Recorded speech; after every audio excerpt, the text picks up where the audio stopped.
দেখুন, একজন মুখ্যমন্ত্রী কথা বলছেন না কোনো একজন গুন্ডা কথা বলছেন এটা বোঝা যাচ্ছে না।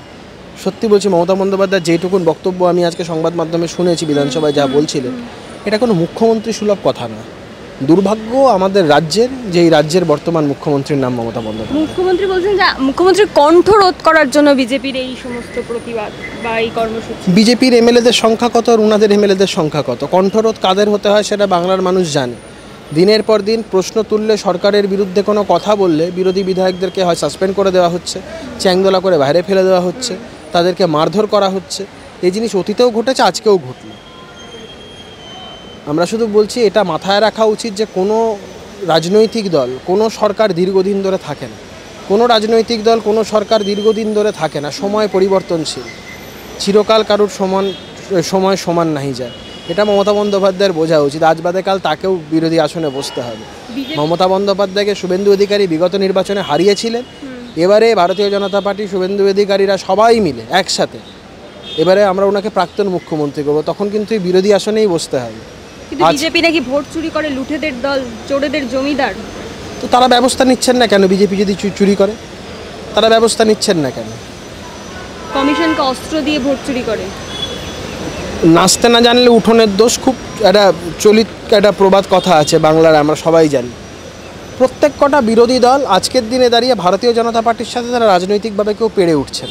মানুষ প্রত্যাখ্যান করছে তাদের।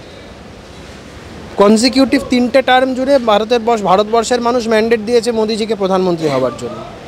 এরপরেও তাদের যখন কিছু বলার থাকে না, তখন এই সমস্ত ভিত্তিহীন অভিযোগ তারা তুলছে, যার কোনো ভিত্তি নেই।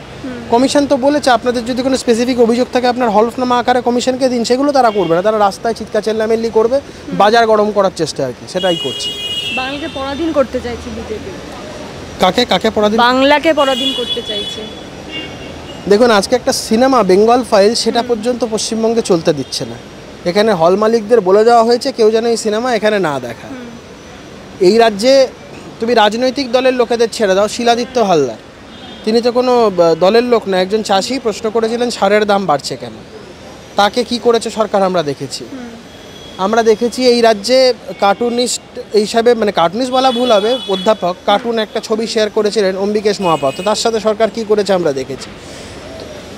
একের পর এক সংবাদ মাধ্যম বলো, তারপরে পোর্টাল যারা চালায়, যেই সমস্ত সাংবাদিকরা আছে, তাদের ক্ষেত্রে সরকার বিরোধী কোনো খবর করলে একটার পর একটা আমরা দেখেছি এই নিদান, যে তাদের বিরুদ্ধে মামলা মোকদ্দমা, পুলিশি হেনস্থা এগুলো আছে। এরপরেও মমতা বন্দ্যোপাধ্যায় বলতে পারেন যে বাংলাকে পরাধীন করতে চায় ভারতীয় জনতা পার্টি? বাংলাকে বর্তমানে ইংরেজদের থেকেও খারাপ অবস্থায় করে রেখেছেন মমতা বন্দ্যোপাধ্যায়। এখানে সরকারের বিপরীত কোনো আওয়াজ উনি শুনতে চান না, উনি কথা বলতে দেন না। এটা গণতন্ত্র? এটা স্বাধীনতা? আমরা পশ্চিমবঙ্গের মানুষকে স্বাধীনতার স্বাদ দিতে চাই, আমরা পশ্চিমবঙ্গের মানুষকে গণতন্ত্রের স্বাদ দিতে চাই। তাই আমরা বলছি এই রাজ্যে 26শে সরকারের প্রয়োজন, পরিবর্তনের প্রয়োজন। এই সরকার পরিবর্তন হলে তবেই বাংলার মানুষ গণতন্ত্রের স্বাদ পাবে, স্বাধীনতার স্বাদ পাবে। এই সরকার থাকলে কোনোটাই পাবে না। এবং তিনি বলছেন যে বিজেপি মানে সেটা দল বদলুদের দল।